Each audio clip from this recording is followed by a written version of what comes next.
નમસ્તે, સાહિત્ય પ્રેમી ચેનલમાં તમારું સ્વાગત છે। જો તમને મારી ચેનલ ગમી હોય તો લાઇક, શેર અને સબસ્ક્રાઈબ જરૂરથી કરજો।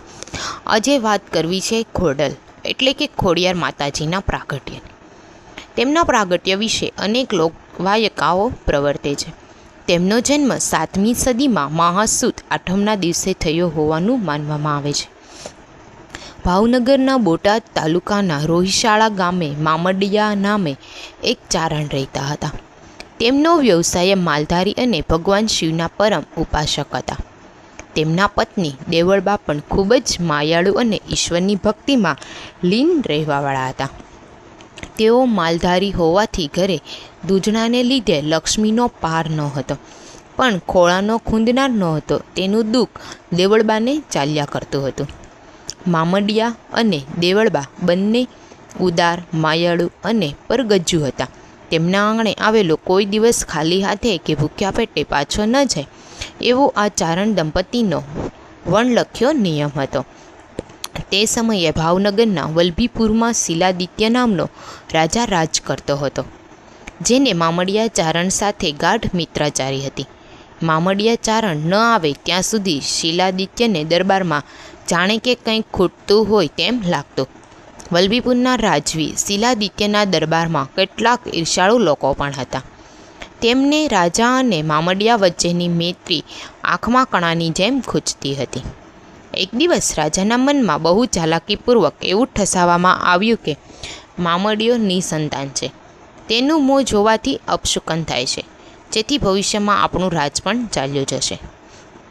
પછી એક દિવસ મામડિયા પોતાના નિત્યક્રમ મુજબ પ્રભાતના પહોરમાં રાજમહેલે આવીને ઊભા રહ્યા। રાજવીના મનમાં અદાવતિયાઓને રેડેલું ઝેર ઘુમરાતું હતું। કંઈ બોલ્યા ચાલ્યા વગર એક જ વાક્યમાં મિત્રતા હવે પૂરી થાય છે તેમ કહી શિલાદિત્ય પોતાના મહાલ્યમાં ચાલ્યા ગયા। ત્યારબાદ રાજાના વર્તનનો મૂળ હેતુ લોકો પાસેથી જાણીને મામડિયાને ખૂબ જ દુઃખ થયું। આમ તેને જે લોકો સામે મળતા તે વાંઝ્યા મેણા મારવા લાગ્યા। તેનાથી મામડિયો ખૂબ જ દુઃખી થયો અને તે વલ્લભીપુરથી પોતાના ગામ આવી પત્નીને રાજા સાથે થયેલી વાત માંડીને કરી હતી। મામડિયાને જિંદગી હવે તો ઝેર જેવી લાગવા માંડી। આમ પહેલેથી જ ભક્તિમય જીવન જીવતા મામડિયાએ ભગવાન શિવના ચરણમાં માથું ટેકવ્યું અને શિવાલયમાં શિવલિંગ સામે બેસીને નિશ્ચય કર્યો કે તેમની અરજ ભગવાન નહીં સ્વીકારે તો તેઓ પોતાનું મસ્તક ઉતારીને કમળ પૂજા ચડાવશે। મામડિયો ભગવાનની આરાધના કરવા લાગ્યો। આમ છતાં કોઈ સંકેત ન થયા અને પોતાનું મસ્તક તલવારથી ઉતારવા ગયા ત્યારે જ ભગવાન શિવ પ્રસન્ન થયા અને પાતાળલોકના નાગ દેવતાઓની નાગપુત્રીઓ અને નાગપુત્ર તેમને ત્યાં 7 પુત્રીઓ અને એક પુત્ર તરીકે જન્મ લેશે તેવું વરદાન આપ્યું। આ સાંભળીને મામડિયો ખુશ થઈ ગયો અને ઘરે જઈને તેની પત્નીને વાત કરી। તેની પત્નીએ ભગવાન શિવના કહેવા મુજબ મહાસુદ આઠમના દિવસે 8 ખાલી પારણા રાખી દીધા। તેમાં 7 નાગરણીઓ અને એક નાગ આવી ગયા, જે તરત જ મનુષ્યના બાળ સ્વરૂપ પ્રગટ થયા। આમ મામડિયાને ત્યાં અવતરેલી કન્યાઓના નામ આવડ, જોગડ, તોગડ, બીજબાઈ, હોલબાઈ, સાંચાઈ, જાનબાઈ અને ભાઈ મેરખ્યો રાખવામાં આવ્યું। આ રીતે ખોડિયાર માતાજીનું પ્રાગટ્ય થયું હોવાનું માનવામાં આવે છે। ખોડિયાર માતાજીનું નામ પાડવા પાછળની કથા એવી જાણવા મળે છે કે એક વખત મામડિયા ચારણના સૌથી નાના સંતાન મેરખ્યાને ઝેરી સાપે દંશ લીધો હતો, જેની વાત મળતા જ તેના માતા પિતા અને 7 બહેનોના જીવ અધ્ધર થઈ ગયા અને ઝેર કેવી રીતે ઉતરે તેનો ઉપાય વિચારતા હતા।